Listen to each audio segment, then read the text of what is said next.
bypass क्यों नहीं थी?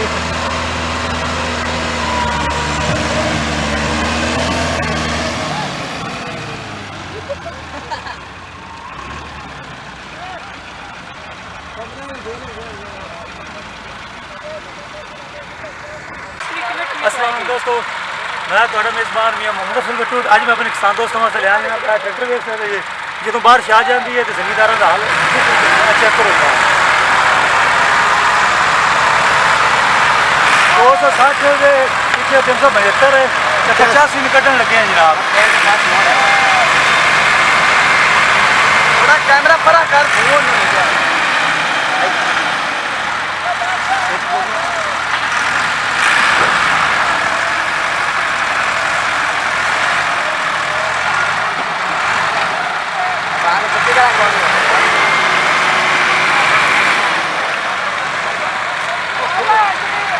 उनको समझाओ यार, सज्जे खब्बे करो।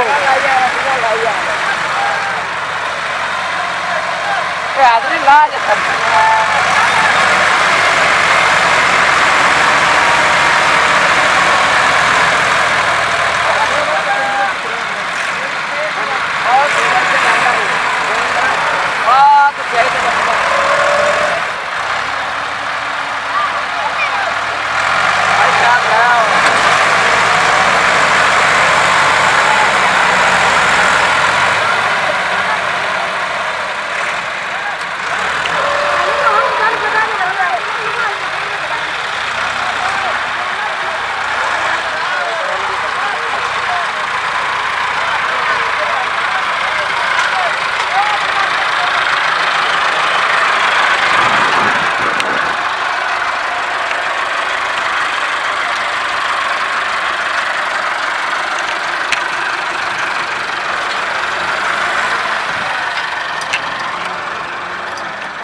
चेक लइए दोस्तों जो 375 है पिछली साइड से खिंचता रहा है तो उधर नाकाम अगे पाने लगे तो इतने आके आप फस गया है। तो हूँ अगे 2 ट्रैक्टर खड़े ने, उन्होंने धक्का धुक्का ला दे, उन्होंने लिया ने तो चारे ट्रैक्टर जो लाइन ट्राला खिंचने की कोशिश करते हैं।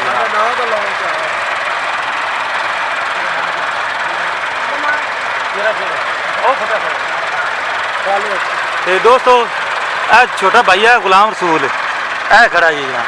तो ये किन्ने वजन का ट्राला तेरा? 100 तो 235 मान का ट्राला इन्हें बनवाया है।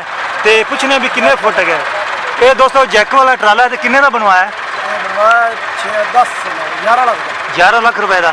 दोस्तों 11 लाख कहता पिया है जैक वाला जैक वाला ते इंदी चौड़ाई कितनी है?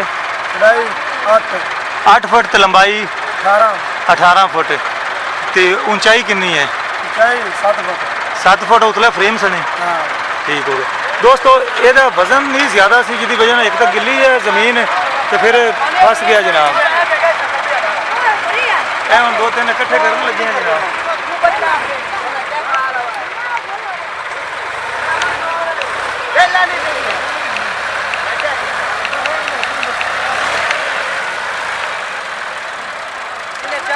लाटा बाल ट्रैक्टर नजर नहीं दिया।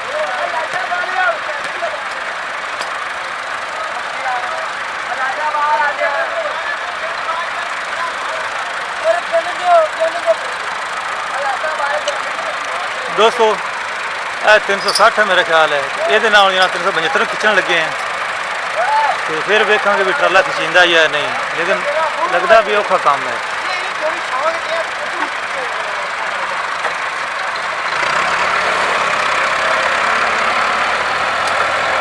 दोस्तों जो निकल गया जी।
ध्यान ना बनावे तस्वीर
ਹੋ ਗਿਆ ਕੋਈ ਨਹੀਂ ਆਤੋ ਜੇ ਉਸ ਨੂੰ ਫਿਰ ਕੁਝ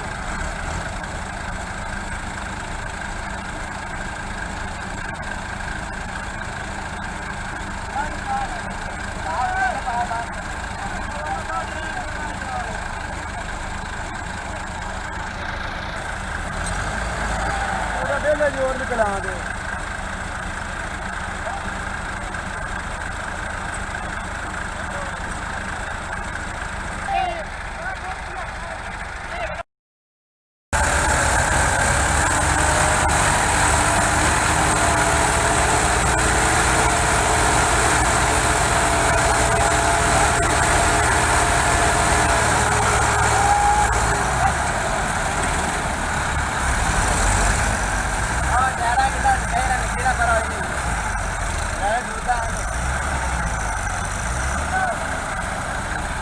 ਪੁੱਛਿਆ ਸੀ ਆਣੇ ਮੈਨੂੰ ਬੜੇ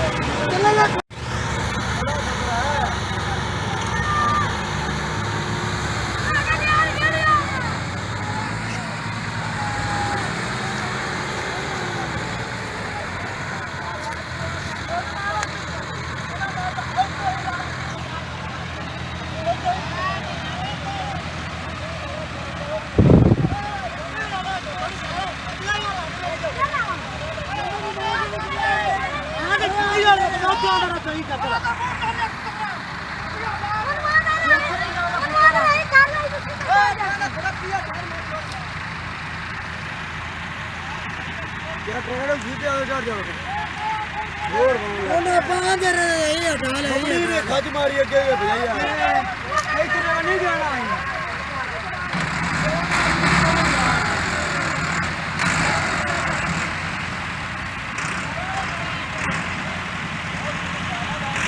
निकल जाने से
ਦੋਸਤੋ ਤੁਸੀਂ ਵੇਖਿਆ ਇੱਕ 360 ਸੀ ਤੇ ਇੱਕ 260 ਸੀ ਤੇ ਅੱਗੇ ਉਸ ਦੇ 375 ਸੀ ਤੇ ਉਹਨਾਂ 385 ਨੂੰ ਟਰਾਲੇ ਵਾਲੇ ਨੇ ਕੱਢਿਆ ਤੇ ਇੰਜ ਕਹਿੰਦੇ ਨੇ ਵੀ ਤਾਕਤਾਂ ਬੰਦ ਦਿੰਦੀਆਂ ਦੀ ਇਤਫਾਕ ਵਿੱਚ ਬਰਕਤ ਹੁੰਦੀ ਹੈ ਇਕੱਲੇ ਤੋਂ ਨਹੀਂ ਨਿਕਲਾ ਤੇ ਚਾਰਾਂ ਨੇ ਜਨਾਬ ਟਰਾਲੇ ਨੂੰ ਕੱਢ ਲਿਆ ਹੁਣ ਮੈਂ ਤੁਹਾਡੇ ਸਾਰੇ ਦੋਸਤਾਂ ਦੀ ਇਜਾਜ਼ਤ ਚਾਹੁੰਦਾ ਤੁਹਾਡਾ ਮੇਜ਼ਬਾਨ ਮੀਆਂ ਮੁਹੰਮਦ ਅਫਜ਼ਲ ਬੱਟੂ ਅੱਲਾ ਹਾਫਿਜ਼ ਪਾਕਿਸਤਾਨ ਜ਼ਿੰਦਾਬਾਦ।